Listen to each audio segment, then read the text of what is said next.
So here's a selection for November 2020 from Humble Choice.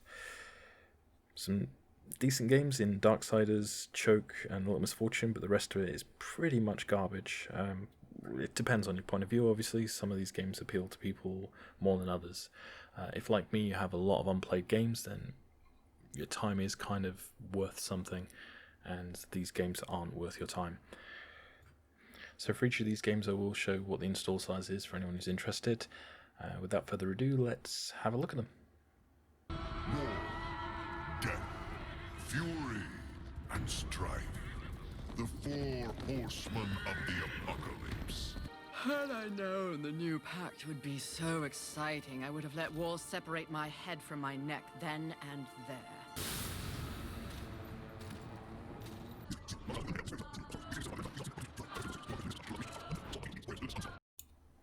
First of the good games this month is Darksiders 3, a typical hack and slash like Darksiders 1 and 2 really. If you're a fan of the series, then you'll like this game.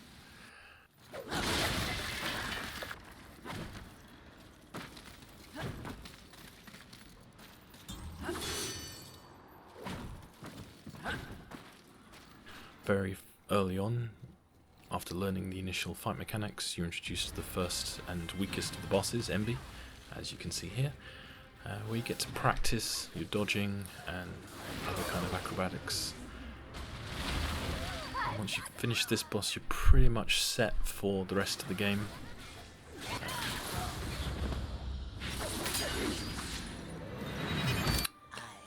Seems pretty decent. On par with the rest of the series as far as I can tell so far, so I'm most likely going to play this through this month. In the face of the apocalypse, one must endeavor to earn a living. Visually it looks great. Fury, currently reserving the right to kill you The where objectives you here are obviously to find humans and send them back to this guy, and to capture the 7 deadly sins.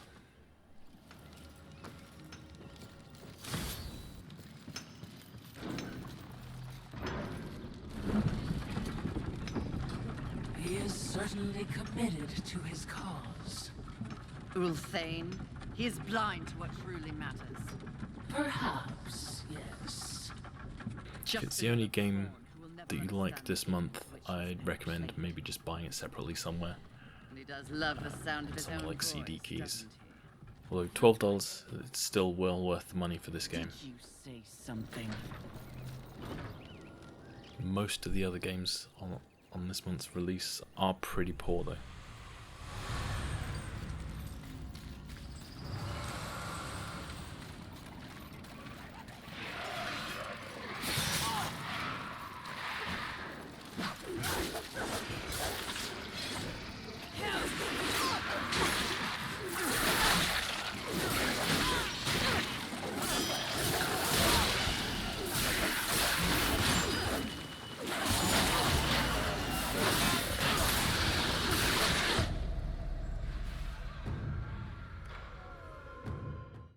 Set upon the highest tower, the wizard unleashed his power. The sky went black and lightning stormed. The castle began to transform. So this is the only game this month that I actually loved. Apparently the name is pronounced Tsioque.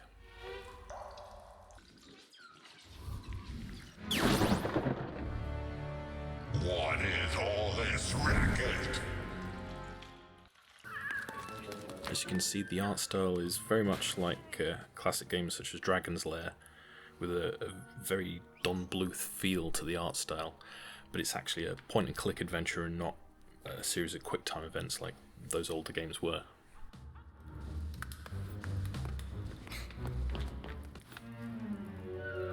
There's still plenty of Dragon's Lair style failure, but you resume pretty much at the same point of the game you were before, and you get to try again, without having to spend a small fortune in pound coins at an arcade. This definitely makes the game less punishing and more enjoyable.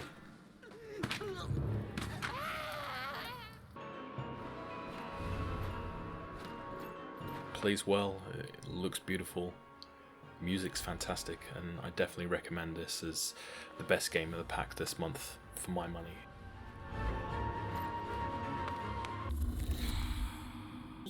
Welcome to my game. This is Misfortune. She's a wonderful child from a not so wonderful family.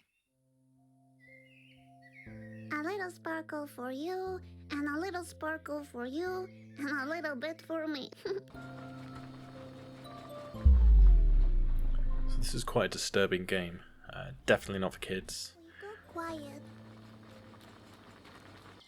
Very interesting, dark sense of humour. They're all criminals. What? A fox criminal? That's silly. The main character is kind of adorable, but you do end up pitying her quite a lot. Dark. I saw a monster. Disturbing. Excuse me. Are you the owner of Oh no, wait. himself? Like a piñata? Okay, I shouldn't laugh. Misfortune. He's dead. Dead? But he's wearing a pair of sweet boots. He can't be dead. So yeah, lovely art style, very dark humour, Benjamin? adorable main character, What's this? The hamster party? Ah, very disturbing writing. Really clever, Misfortune. Quite fun. I know.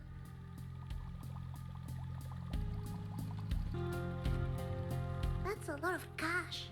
Is this the eternal happiness? A unicycle. Good. Very clever, Misfortune. Thank you.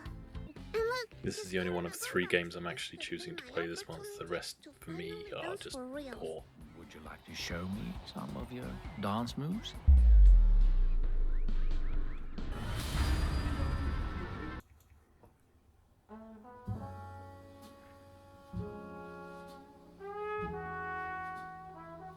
So another Yakuza game. あれからもう20年以上経つのか。 They remind me a lot of Shenmue and those kind of games. It's got a very kind of Sega-y 2000s vibe.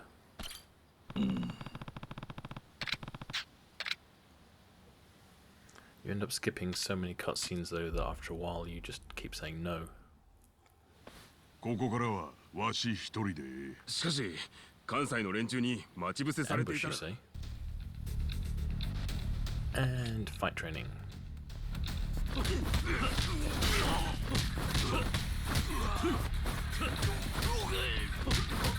Combat really isn't that much fun in this game. As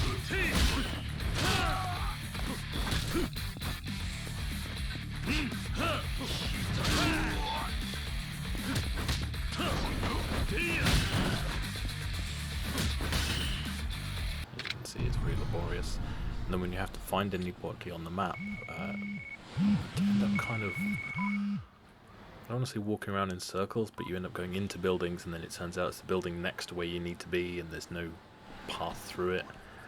So it's kind of a bit weird trying to find your way around in this game. And like the previous game, I think I managed to play it for about 10 minutes in total before just deciding to bin it off. Like, oh, is it in here? No, this is a restaurant. Is it in here? No, this is an office that apparently has no employees.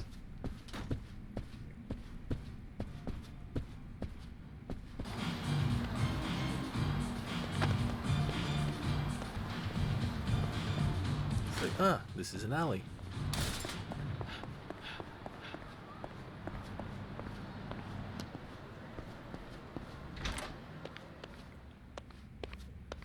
Nope. Not fun.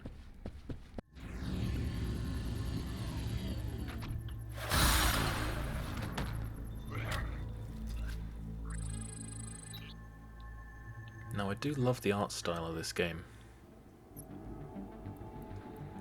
The gameplay not so much. There's a lot of kind of going through menus, looking at stats, trying to decide your loadout for the game.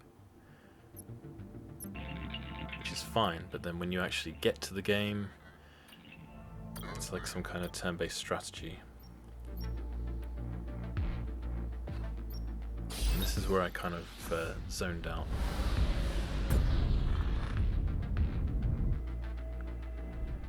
Get the nice ball cube, they ask you what you want to do.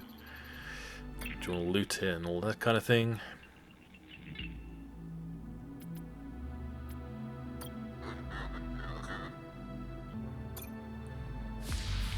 And then we get to the combat with somebody else.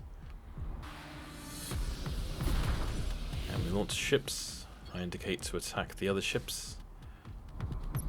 Or so I think. And instead we just fly past. At this point, you know, it's very pretty, I like the art style, but the game's boring.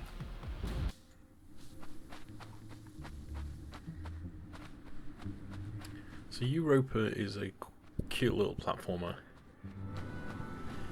It's got a few mechanics I've seen in platform games before, like where you can walk up curved surfaces to change the gravity. The main character does this by having suckers on his feet.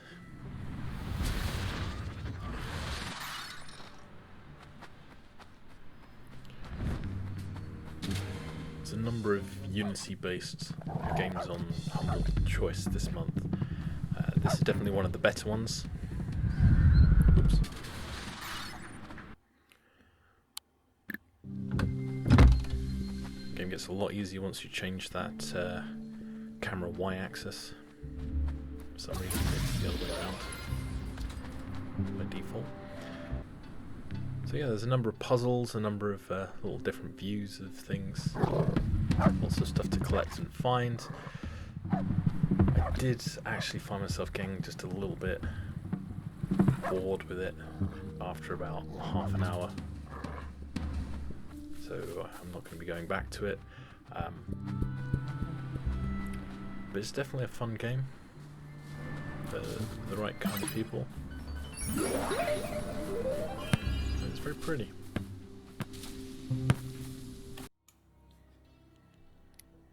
So here we have Darksburg. We won't go any further by boat. We'll have to walk across town and past the harbor to reach the ferry. It looks like a hack and slash survival roguelike game that's designed for multiplayer. When you're playing by yourself, you essentially get buddy AI, and it feels very much like Left 4 Dead in that the buddy AI is an idiot. There'll be times where you can't move because you're incapacitated, and it'll take almost forever for the buddy AI to revive you. Either he'll be fighting at people, or he'll just be off doing his own thing. There won't be a next time. Also, when you're revived, your health meter is halved, making it progressively more difficult as you go on, so the trick would be not to get knocked over. I think the game is intended to be played with a mixture of hack and slash and stealth. But for me, the game wasn't really that enjoyable. Defeat.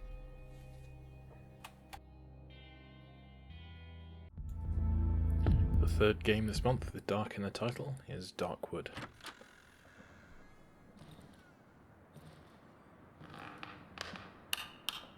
Visually, it's very, very well done, very dark.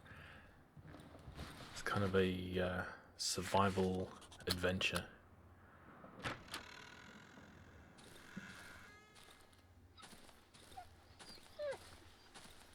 And parts of it are thoroughly depressing.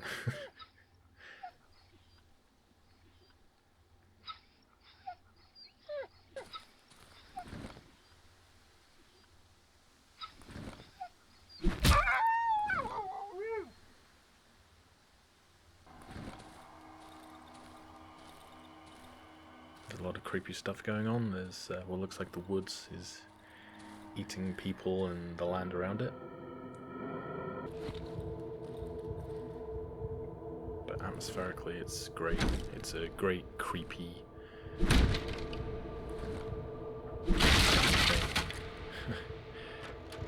I'm at a loss for words to describe it, really.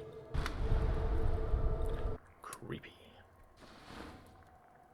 So yeah, I would recommend this for fans of these kinds of games. Weirdly for me, I just couldn't get into it.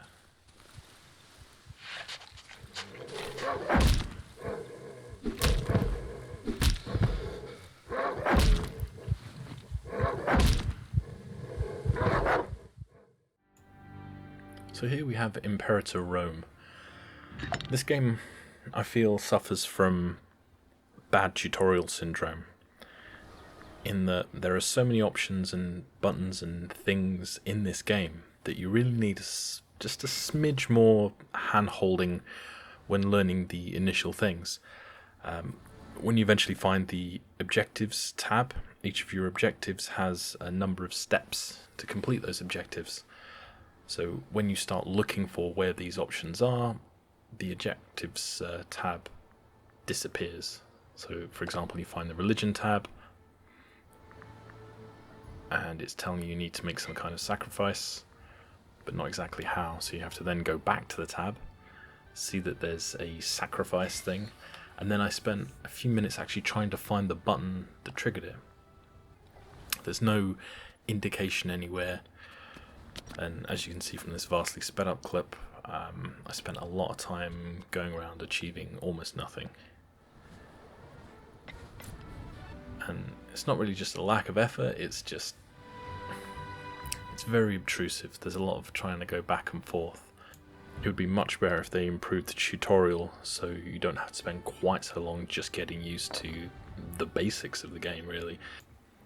Now I think this is probably the worst game of the month. It soon became apparent it was a port of a mobile phone game. We've seen a lot of these kind of things in Warcraft and Warcraft 2, and they kind of set the gold standard for training people how to play the game and also how the game should be played. And nothing in this game is particularly obvious. Like early on it tells you should maybe sack somebody, and that makes no sense in the context of this kind of game. So I got very bored with this very, very quickly and didn't progress. Now this is a different kind of creepy to some of the other games this month. Style-wise, it's pretty cool. Everyone looks kind of poster-boardy, and it looks like it could have been a VR game, but it doesn't seem to be. You know, you nod and shake your head at people. Your objective is to make people smile, and that feels creepy. I mean, the last thing you should be doing is going out to people saying, "Hey, you should put a smile on your face." Leave people alone. Is there a game where we can just simulate leaving people alone and letting them get on with their lives?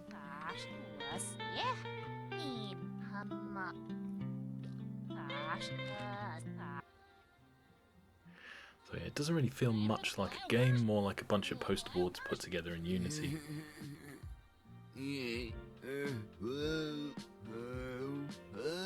No means no, dickhead. Leave them alone.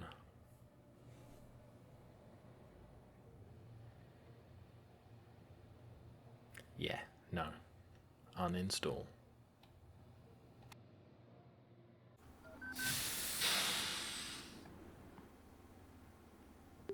Now this game could have been quite interesting.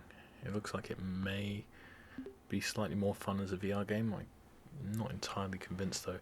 So you have a bunch of jobs to do where people bring in things for you to repair, and inside your factory you've got tools, and you've got things like 3D printers and MCU or ECU things. You identify the parts that need replacing in a thing that comes into your workshop.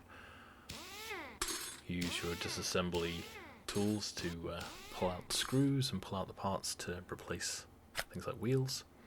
You've got your 3D printer to print new parts, like somehow wheels again.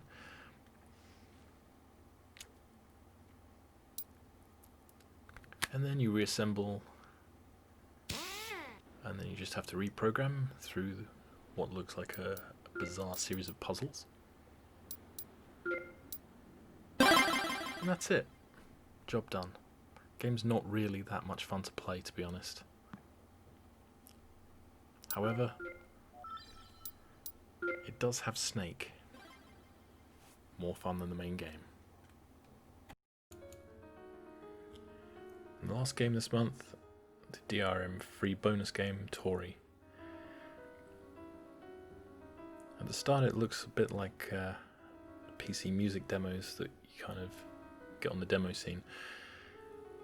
It feels like someone's made a sandbox in Unity as part of a programming project and then kind of slapped a game into it, if you can call it that. It does have a bit of a vibe of Rime, and it's kind of abstract, but there's no real gameplay in here that I could tell. It just feels very demo-y. It's nice enough, but like most people, I've got so many games on my unplayed list that after 10 minutes this got uninstalled. Very nice, and it'd be good to see what the developers come up with as a next game, or maybe the game after that. But for now, this really is kind of an unfinished product from the look of things.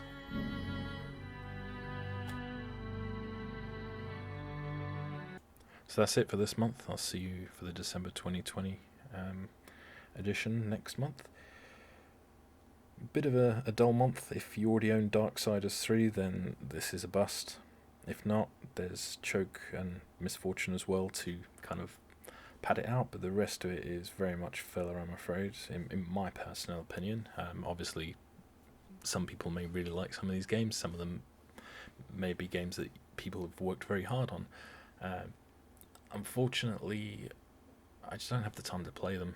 I've got very limited time. I've got a lot of stuff on, and if a game needs 2-3 hours before you actually get into it, that's 2-3 hours I could be spending on a game that has more immediate fun. So my use case is like a lot of people's my age, but your mileage may vary. You may see something in these games that you absolutely love. Things like Darkwood or Yakuza 2 have a very die-hard fan base, but for me, I just don't really have the drive to get into those kind of games. That's it. I hope you liked it. I'll see you next month.